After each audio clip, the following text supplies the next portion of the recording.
You think discipline is supposed to feel good? That's your first mistake. You've been lied to your entire life. You were sold this soft fantasy that motivation comes first, that you'll wake up inspired, ready to conquer the world. That's garbage. Real discipline shows up when you feel nothing. No drive, no energy, no excitement. Just you and a decision. Most men fail right there. They wait, they hesitate, they negotiate with weakness.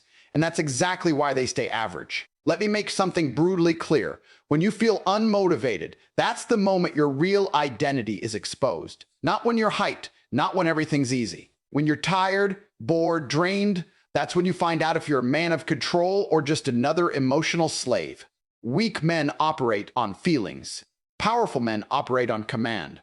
There is no debate. There is no discussion. You either execute or you admit you're soft. Now here's where most people are too blind to understand what's actually happening.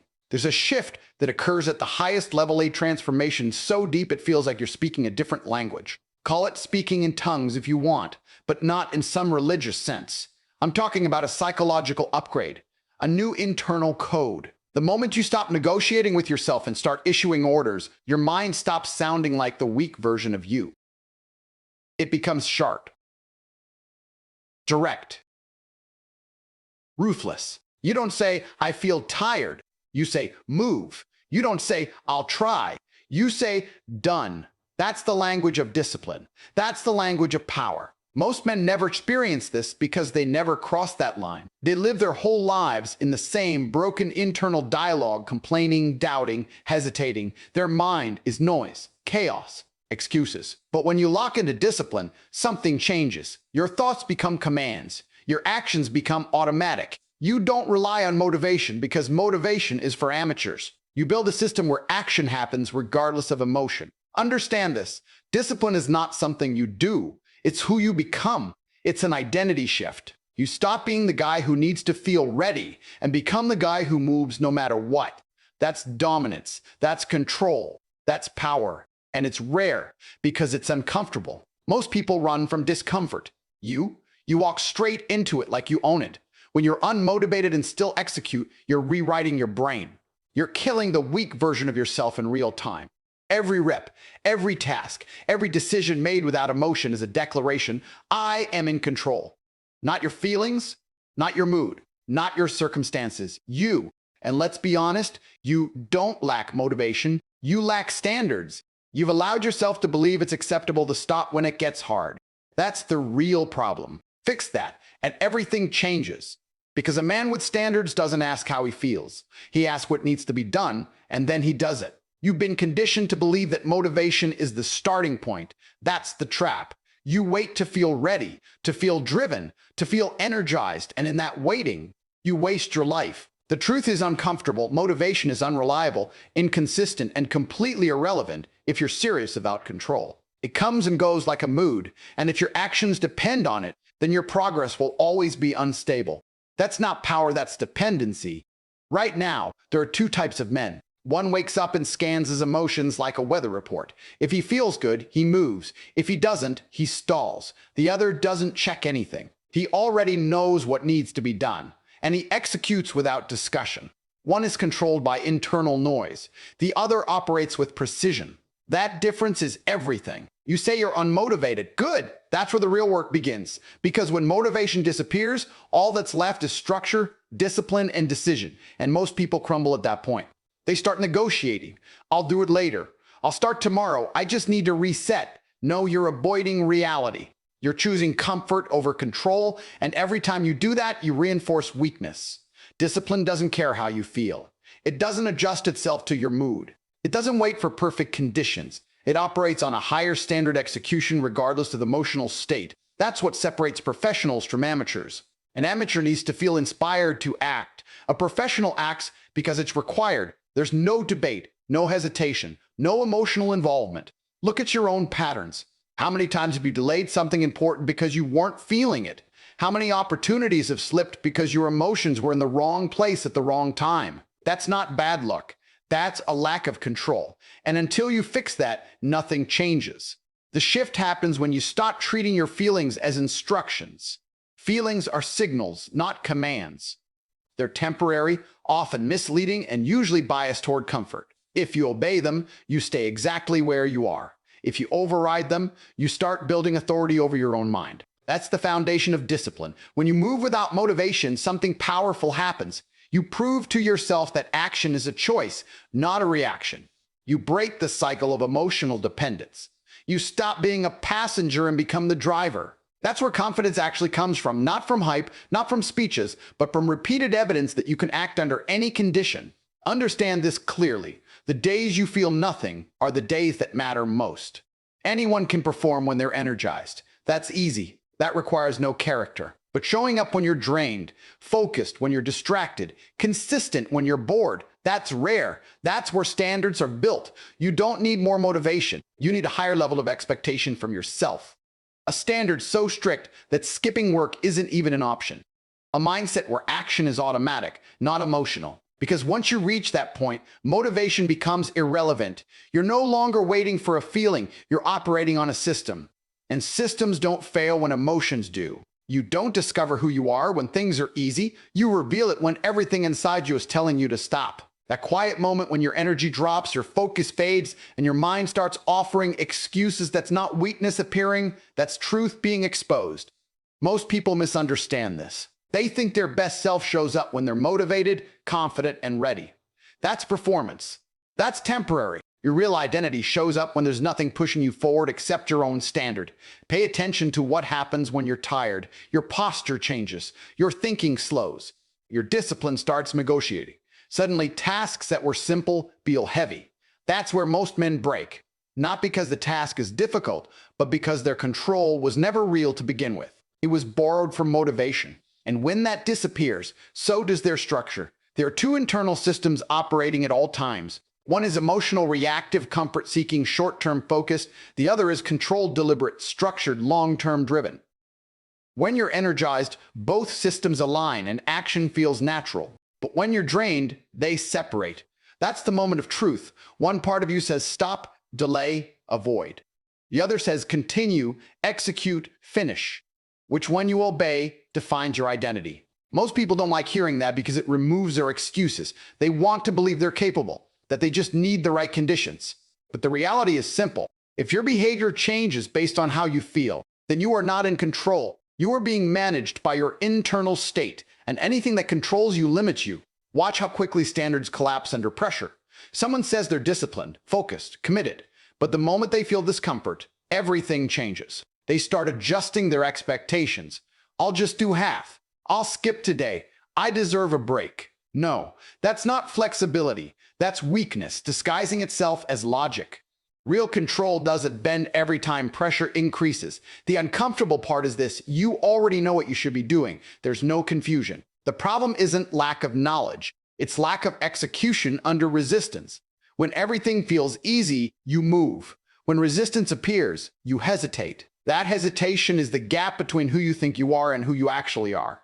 This is why high-level performers don't rely on feelings. They eliminate the conversation entirely. There is no internal debate about whether to act. The decision was already made in advance. That's what control looks like. It's pre-commitment. It's removing emotion from execution. It's understanding that your current state is irrelevant to your responsibilities. When you act despite low energy, despite distraction, despite resistance, you start building something most people never achieve: self-trust. Not confidence based on outcomes, but trust based on behavior. You know that no matter what condition you're in, you will follow through. That changes everything. Because once you trust your own actions, you stop doubting your potential. The harsh reality is that most people never reach that level. They live their entire lives reacting to how they feel in the moment. Good mood, they work. Bad mood, they stop. And then they wonder why nothing is consistent. It's not complicated. You cannot build a stable life on unstable behavior. If you want to know who you really are, don't look at your best days. Look at the days when everything feels off, when nothing is pushing you forward, when quitting seems reasonable. What you do in those moments is your true standard. Not what you say, not what you plan, what you execute. Because identity isn't built in comfort, it's revealed in resistance. There's a conversation happening in your head every day, and most of it is weakness disguised as reasoning. You tell yourself you're thinking things through, weighing options, being logical, but in reality, you're negotiating with discomfort. You're giving yourself an exit before you even begin. Maybe later. I'll start after this. I just need the right moment. That isn't strategy. That's avoidance dressed up as intelligence. Every time you hesitate, you're reinforcing a dangerous pattern. You're teaching your mind that action is optional, that effort is negotiable, that pressure can be escaped with the right excuse. And once that pattern is installed, it spreads into everything: your work, your health, your decisions, your future. You don't notice it immediately, but over time, your standards collapse. Not all at once, but gradually, quietly, until mediocrity feels normal. Strong individuals don't have this problem because they've eliminated the negotiation phase entirely. They don't ask themselves if they feel like doing something. They don't open the door for debate. The decision is already made, and execution follows immediately. That's the difference. It's not that they're more motivated or more inspired. It's that they've removed choice where it doesn't belong. Think about how a command works. It's direct. It's clear. It leaves no room for interpretation. When a command is given, action follows. There's no emotional discussion attached to it. Now compare that to how most people operate. Their internal language is filled with uncertainty. I should. I'll try. Maybe. That language creates hesitation, and hesitation kills momentum before it even starts. The moment you change your internal dialogue, everything shifts. You stop asking and start instructing. Instead of "I should go train," it becomes "go train." No delay, no emotional filter, just execution. That level of clarity removes friction. It simplifies action.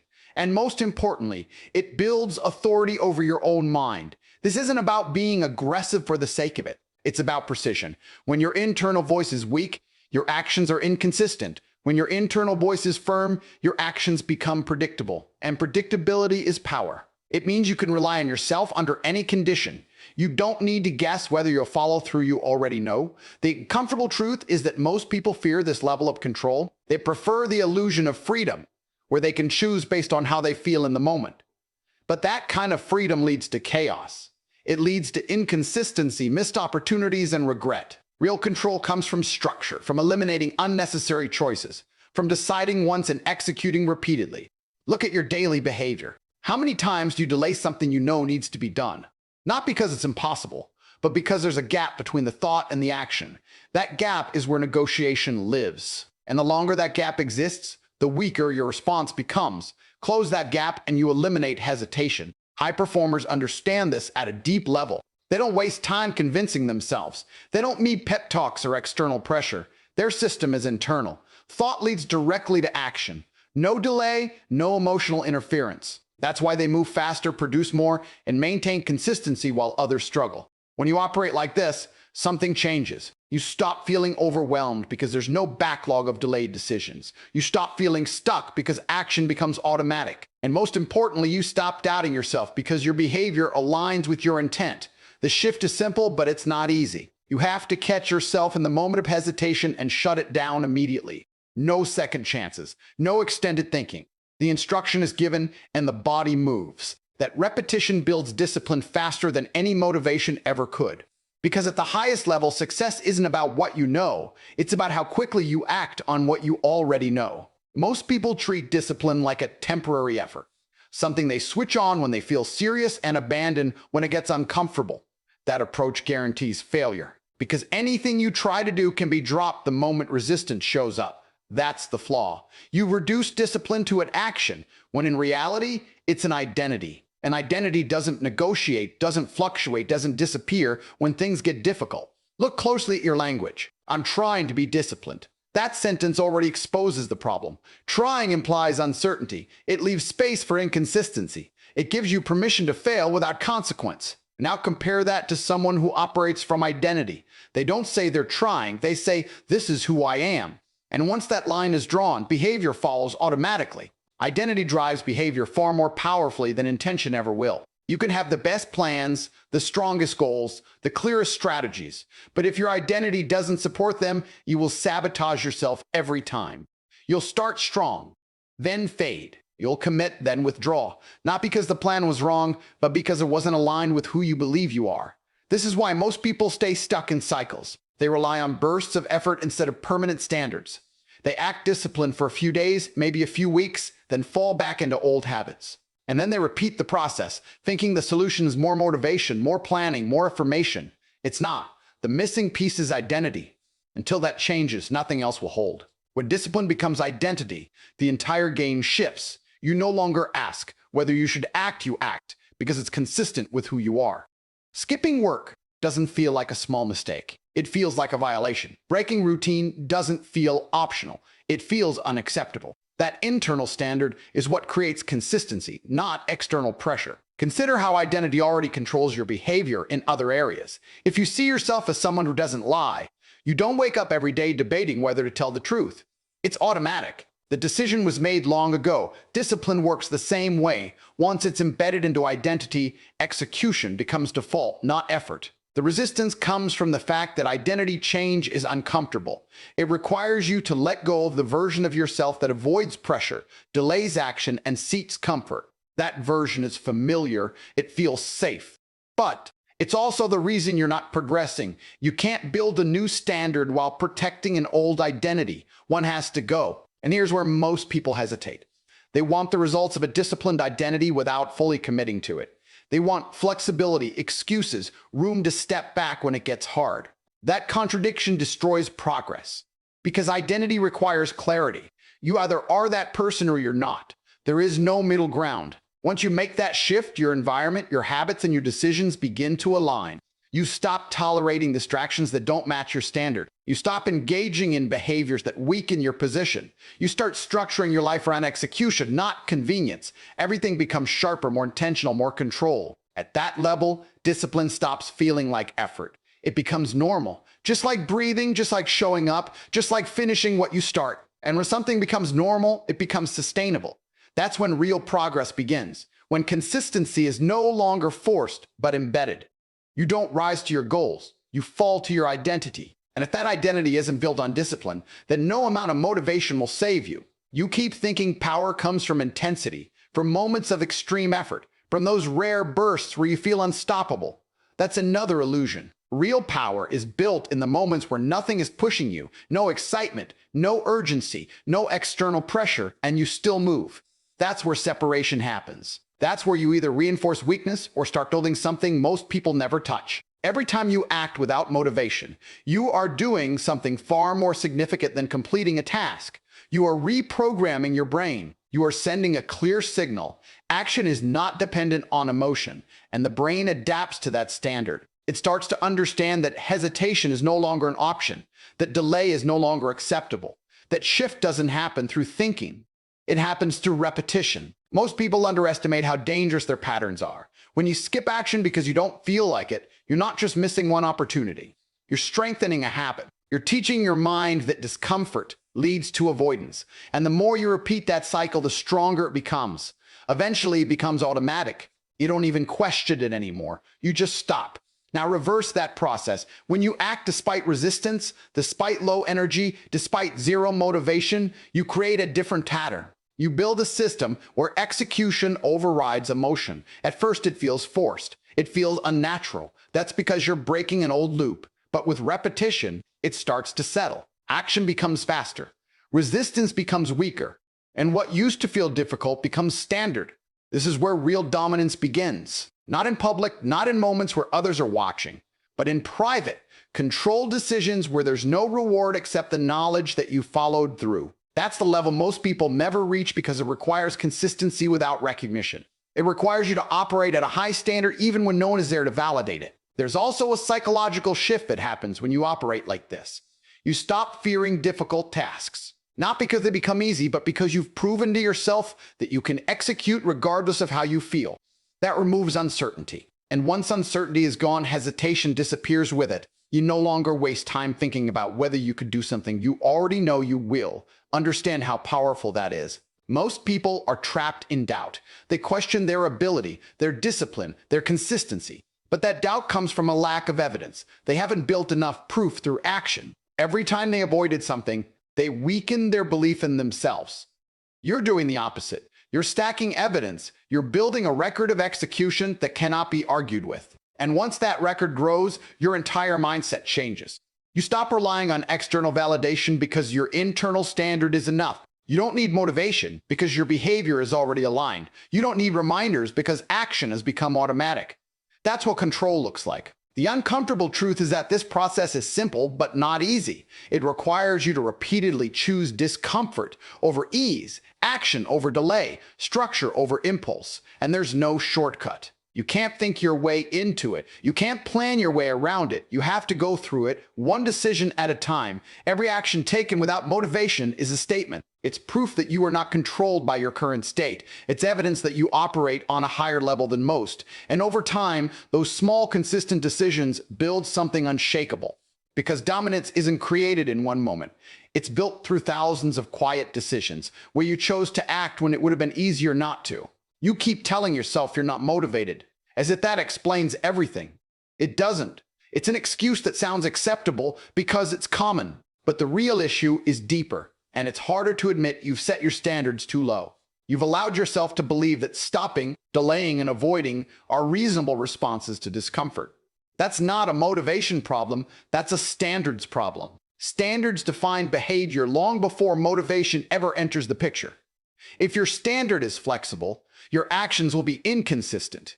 If your standard is strict, your actions become predictable. Right now, your standards are negotiable. That's why you keep having internal debates about whether to act. You've given yourself permission to opt out. And once that permission exists, your mind will use it every time things get uncomfortable. Look at the difference between preference and standard. A preference says, I'd like to do this if I feel good. A standard says, this gets done regardless. Most people operate on preferences and then wonder why their results are unstable. Preferences change with mood, energy, environment. Standards don't. They hold their position even when everything else shifts. This is why some people appear disciplined without struggle. It's not that they're stronger in every moment. It's that their baseline expectation is higher. Skipping work isn't an option they consider. Breaking routine isn't something they debate. It's already decided. And when something is already decided, it requires no additional energy to act. That's the advantage of high standards. They remove friction. You've been approaching this backwards. You've been trying to generate motivation to meet low standards instead of raising your standards so high that motivation becomes irrelevant. When the expectation is clear and non-negotiable, action follows automatically. There's no emotional gap. There's no delay. There's only execution. The resistance you feel is directly tied to the gap between your current habits and the standards you claim to have. You say you want discipline, control, consistency, but your behavior doesn't match. That mismatch creates frustration, not because you're incapable, but because you're tolerating a level of performance that doesn't align with your goals. Raising your standards isn't about making dramatic declarations. It's about eliminating options. It's about deciding that certain behaviors are no longer acceptable under any condition. No more skipping because you're tired.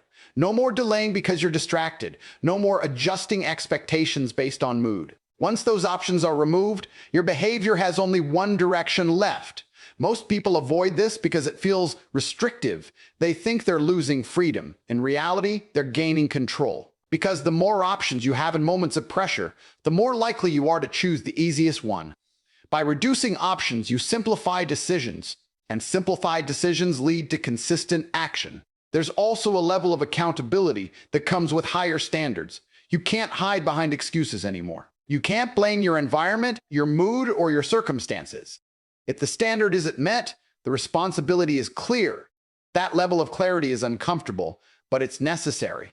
Without it, you'll continue to rationalize behavior that keeps you stuck. When your standards rise, your environment starts to change. You naturally distance yourself from distractions that don't align. You become more selective with your time, your energy, your focus. Not because you're forcing it, but because your new standard doesn't tolerate anything less. And once that shift is complete, motivation becomes irrelevant. You're no longer asking whether you feel like doing something. You're operating from a place where the outcome is already decided. The work gets done, because that's the level you've chosen to live at. This is the hidden truth most people can't handle. The strongest version of you isn't built in moments of inspiration. It's built in silence, in resistance, in boredom, in pain, when nothing is pushing you forward and you move anyway. That's where power is forged. So stop waiting to feel ready. Stop looking for motivation like it's going to save you. It won't. You either take control of your mind and speak the language of action, or you stay exactly where you are. average, replaceable, forgettable. Decide who you are. Then act like it. No excuses, no delays, no weakness.